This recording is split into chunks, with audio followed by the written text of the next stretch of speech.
welcome to another episode of Vtuber Reacts. Today we have a Doom review by Maxor, and let's get to it. I swear to God, if you throw me into that portal, I will fall. You were never one of us.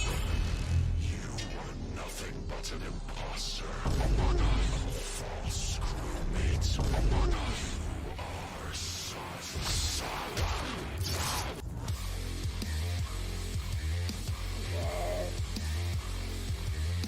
Doom Eternal is a game with so much testosterone dripping from its orifices that it caused me to create a son via mitosis. In this adventure, you play as John Doom, a man stricken with irrationally severe autism who does not consider or think through his actions and effects on other people. And in his quest to save mankind, kills God, and Satan God, who is also himself. If this in-depth and engaging hardcore male gameplay sounds appealing, then I've got the game for you. This game is of course the sequel to the critically acclaimed Doom 2016 with a few key differences. Alright then, buddy. I'm going to shit yourself. Which meaningfully extends and builds off of the gameplay and challenges that we love. Then extends them some more off of a fucking cliff until the product that emerges out the other side resembles crack concentrate. If you're watching this, I'm assuming you've probably played the game since I don't actually want to help people buy things. I'm here to entertain people, and if you're clamoring for entertainment and haven't purchased this game yet, do yourself a favor. There's enough male hormones here to transition someone, and I can guarantee you results, my fellow Sigma males. So whether you're a psychopath like me or new to modern Doom games, come with me on this amazing journey through Twitch gameplay, beautiful environments, nonsensically fucked up lore, and remixed Mongolian throat singing. For money is temporary, but Doom is eternal.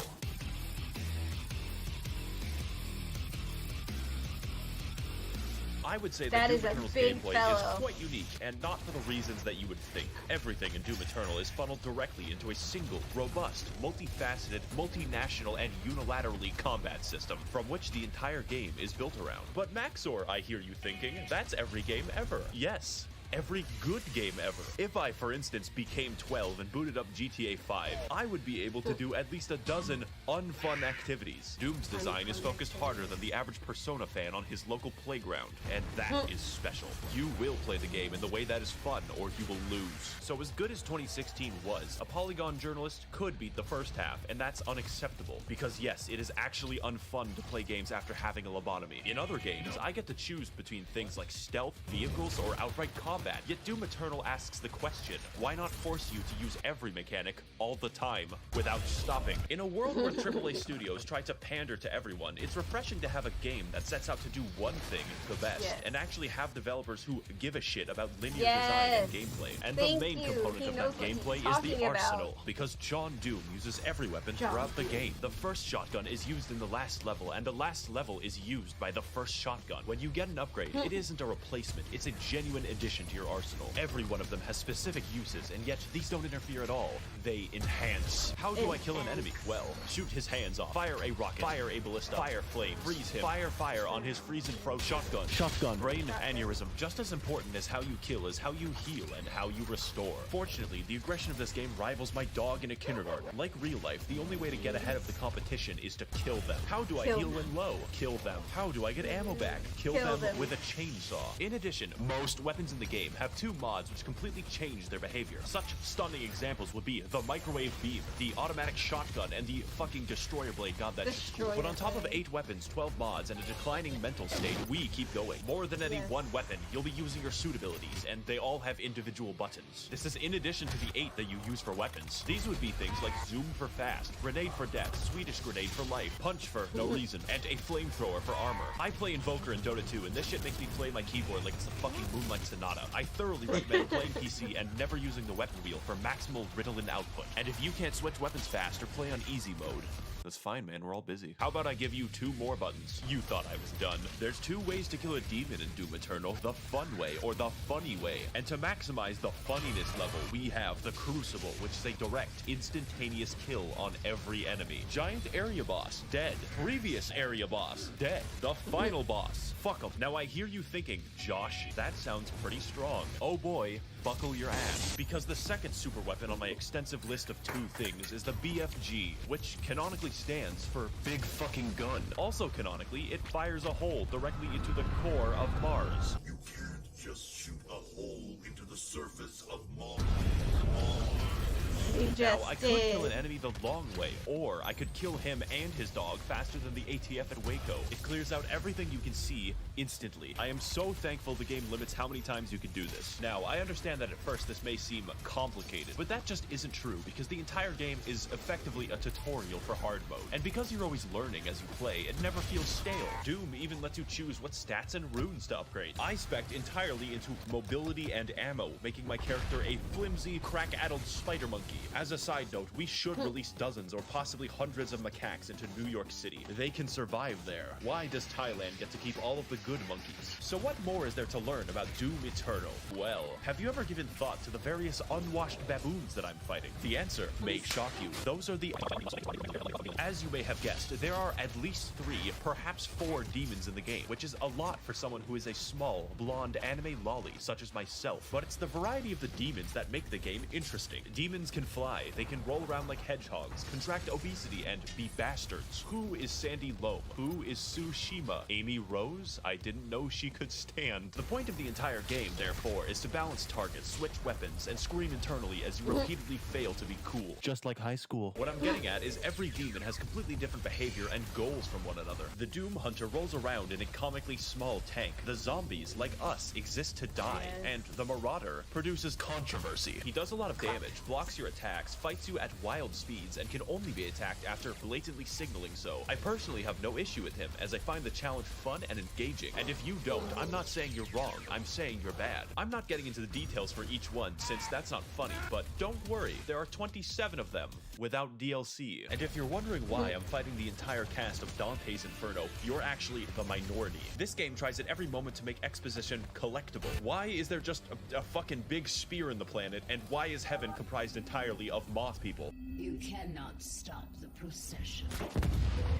Watch me. It feels like one guy wrote the events of the game, and another guy invented LSD just to write the backstory. So I'm going to combine both of them into a single, accurate interpretation of the Doom lore. If I say something objectionable, just pretend that it's right.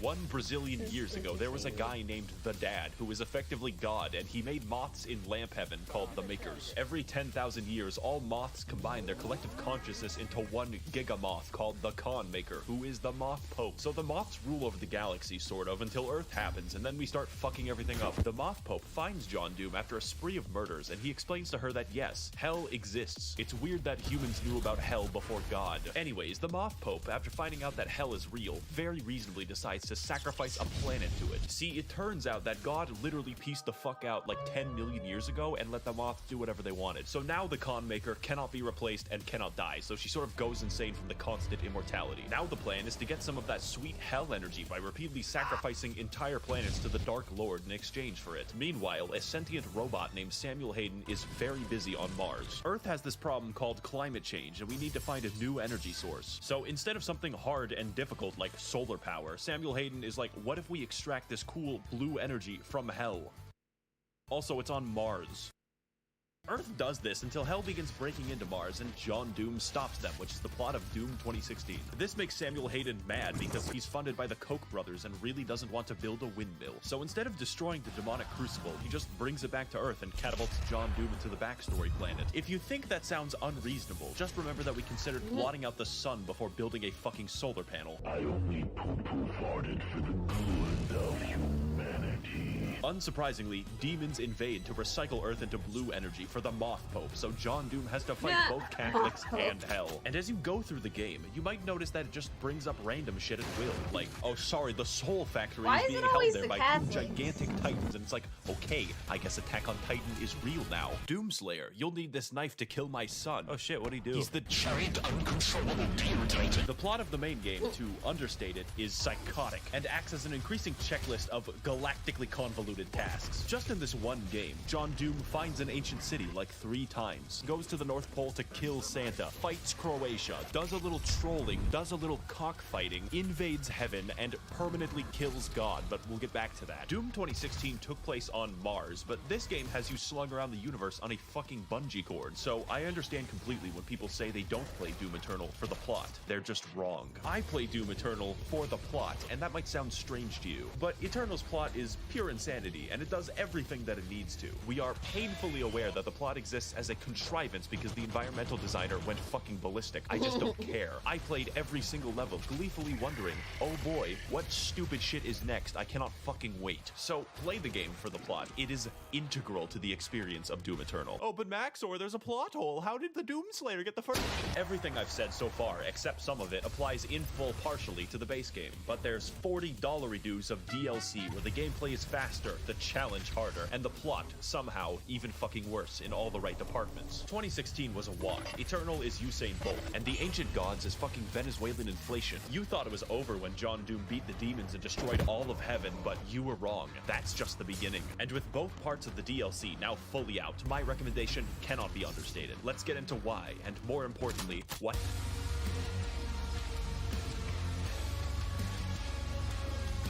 This section of the video is going to be different, far more structural, and aligned with the plot of the DLC. Because the gameplay isn't what's new about the product, it's the challenge and the story. I originally wrote an entire script for this and then trashed it because it doesn't truly communicate how this DLC drove me to insanity, and I hard cope by simping for 2D women. I will tell you if there's a very big gameplay change, but the point of the DLC is more of what's amazing. If you like Doom Eternal, you will like the DLC. Period. Okay, so Samuel Hayden. You might know him for his various appearances on political YouTube debates advocating for carbon positivity. It turns out that he's not a robot. He's a fucking angel. Also, John Doom's Alexa is God. That's not a joke or exaggeration. His name is Vega, and he is the physical remnant of God's consciousness in AI form. So Samuel, now a fucking divine being, wants you to revive him since both God and Satan are trapped in volleyballs. At this point, the video can't count as spoilers because it makes no fucking sense. The first DLC is essentially trolling because you kill God. Why? Well, obviously to revive Satan, exclusively so you can fight him. What could go wrong? Of particular note here on the gameplay side is the final boss, who is Samuel Hayden, because holy shit,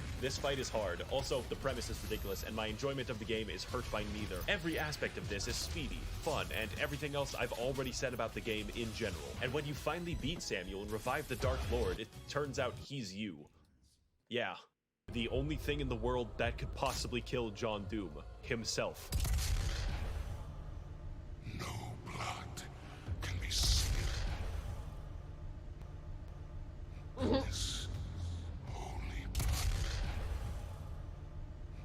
So now the not you decides to go to hell where we all belong, and the second DLC is just chasing him. This is, of course, where the testosterone moves into critical levels. How does one get to the capital city of hell? Well, that's a great question. First of all, go to the planet of Argent Denur, light the bat signal, learn how to train your dragon, okay? Go into the giant spear that pierces the entire planet for some reason, get the key to the Gate of Divum. Now go back to Earth, traverse The Last of Us 2, and find the Gate of Divum. But before I get to the final showdown with Crash Bandicoot Twin Sanity, there's some cool gameplay I want to talk about. You have a fucking hammer in this DLC, primarily used to defy the laws of gravity, but secondarily gives you everything in the game. Health? No problem. Ammo? Absolutely. My deepest, darkest urges? Yes. As I used this, I became more obsessed with hammers than Bob the fucking Builder. And there's plenty of demons to use it on, since the DLC adds a shitload of reskins. For instance, the Spirit is a congealed amphetamine mass that makes every infested target 3 times faster. Microsoft Pinball, who is fun to fight, I promise. And the Blood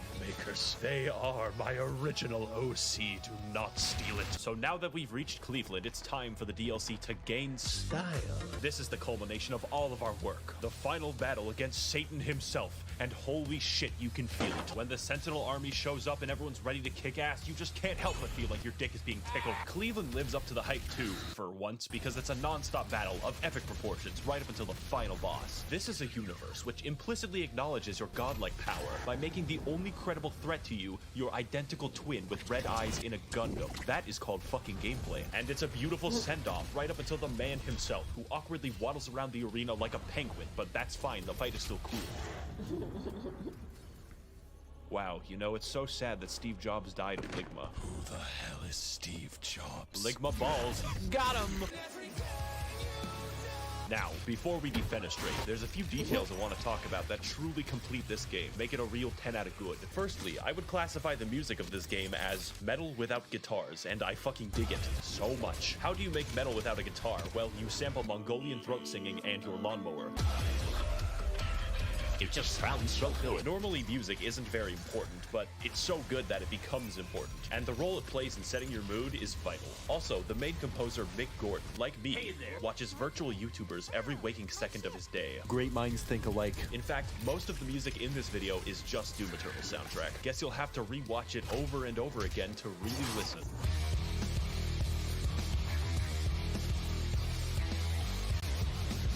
Finally, this game looks really good. Not in a, oh wow, look at all these particles I'm stroking out way. It's more like, how does literally anyone have time to model all of the geometry in the game? It is unreal. It is so downright inspired that it makes you feel bad while playing it. Doom Eternal is such a fast and pulse-pounding game that it's like sprinting through the fucking Louvre. How am I supposed to appreciate the Mona Lisa when it looks like this? Should you buy the game? Yes, I am very biased. If speed and action is what you crave and you want to induce cardiac arrest early, this is your game. I would like to thank the Demonic Brotherhood funding this channel in exchange for their souls. If you would like to engage in blood sacrifice on my behalf, you can head to my Patreon to learn more. Thank you all for watching, and of course, run, they're coming.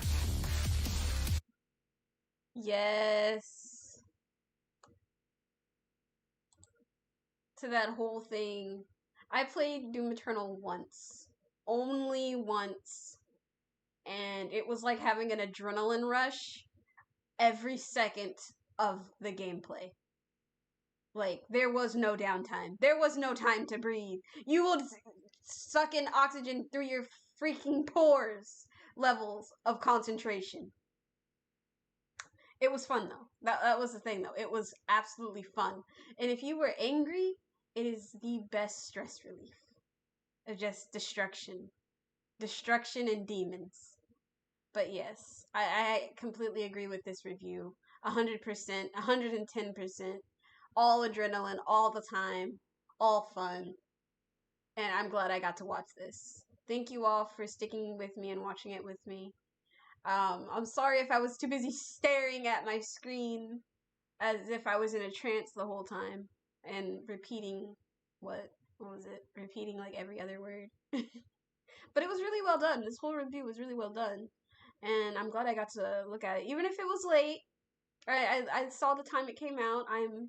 I am late by a year or so, so even though I'm late, I'm glad I got to watch it.